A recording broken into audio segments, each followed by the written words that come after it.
All right, if I hear you right, let's say that I had the privilege of, it was a sad privilege, but I was asked to do a funeral.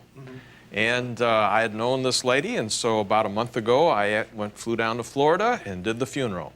About 3 weeks later, I came back to that area, and I was speaking, and the family was there again. And so I used the illustration, and I said, what would happen if the daughter, who was a lawyer, came to me and said, you know, now this is after 4 weeks after her mother had been buried. She said, you know, I saw Mom and had lunch with her yesterday.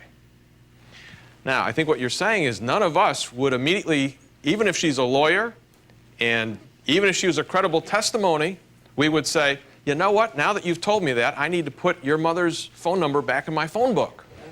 We do not assume that dead people come back from the dead. So let's stick it to Gary over here. How do we get to the point of coming to accept the fact that there could have been a resurrection in past history, namely Jesus Christ? Well, like I said, there's two ways at least. And one is to say we have experience in nature of incredible things, answers to prayer, healing, or near-death experiences.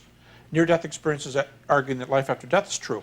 On the other hand, you can argue that if she just said that, if the lawyer just said that, you'd say, that's not sufficient. But what if she kept going and giving you other data? Now, that's where I use my so-called Walmart Tell us about illustration. Yeah, in my Walmart illustration, let's say I bumped into somebody here. Now, we know what it's like to go to the store, and as you push your cart down the aisle, you say hi to this friend, and 2 aisles over, another friend, and 2 aisles over, 3 friends are talking together, and you join the group. What if I saw somebody at Walmart, and we chatted, and maybe I shook hands, and went a few aisles over, and somebody else was talking to this person, and a few aisles over, and 5 people were talking to this person, and I got into the conversation. But along the way, there were other signs. Let's say the person was tracking mud on their shoes. Let's say I reached over and touched the person and shook hands, patted them on the shoulder. Let's say I paused for a photograph. Now, what if, this is what's missing, what if that person, what if we saw that person last time at their own funeral 3 days or a week earlier? I'd say to myself, that's not the person we buried. I mean, I've seen the medical examiner's report. I know this person's dead. Okay, what are my options?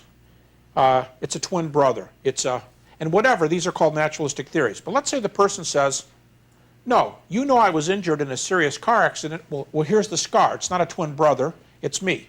And, well, maybe you're not here. Well, pinch me, pinch me. And I'm saying after a while, the mud on the feet, the pat on the shoulder, there's going to come a point at which you say, boy, I don't know what to do here, but I have a medical report. I was at your funeral. I saw the car accident. There's a scar on your head. You've been my best buddy for 3 years. And now as you ask the other people, did you see him over there? Did all of you see him? Did you see him singly? Well, it might have been a hallucination. Did you see him in groups? Okay, now, did anybody else touch him? I'm saying the second way to go after this is there reaches a point at which you say, this doesn't fit my experience, but it seems to be the same person. And I think that's roughly the same way that he likes the case of Thomas. I mean, I think that's Thomas's point. There's no way this guy's walking around a Walmart. So he says, check it out. And Paul says, I'm going to kill all of them. Well, he sees Jesus. James says, no way. I'm saying that the second way to go after it is to say there can be so much data that it overrides what we think the natural scheme of nature is. And I'll add this about the laws of nature. Laws of nature aren't some Humean, or let's say some Newtonian principle, and Hume is better than Newton, but they're not something that keep things from happening. Laws of nature are statistical descriptions of what usually occurs when nature is left to herself, to quote Lewis. Since they are statistical descriptions and not rock walls, not cement walls, statistics can be overridden. And therefore, I've got to be open that the guy at Walmart was the same guy at the funeral. At least have to be open to that. What do you think, Tony? Well, I don't think it's a thing to go on about here, but I radically disagree with this idea that laws of nature are merely statistical. I want to go back to the point that a miracle is an overriding of a law of nature, well, or if you like, of doing something that is known to be practically impossible for human beings. And I think there can be evidence for this, but it depends on your having justified prior beliefs, not merely about the existence of a supernatural power, but a fair amount of supplementary belief about the nature of and the intentions of that supernatural power. Just to say, there must have been a sort of personal force at the beginning that set off this.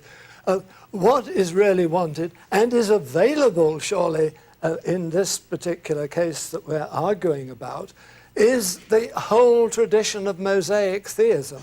It's not just God as a superpower, omnipotent power. It is the God of the whole tradition of Mosaic theism, i.e. the God of the Old Testament. Okay, Gary, and 30 it's the seconds. belief in that that I think is going to make belief in these miracles rational belief. I agree, but in the last segment we were talking about Jesus plugging in to the God of that tradition, saying, I'm the Son of God, I'm the Son of Man. Then he rises from the dead with all its evidence. It's precisely plugging into that tradition, which is the strongest argument for Jesus being who he claimed to be. So if he's raised, you've got somebody who claims to be the Son of God, and God doesn't raise heretics from the dead.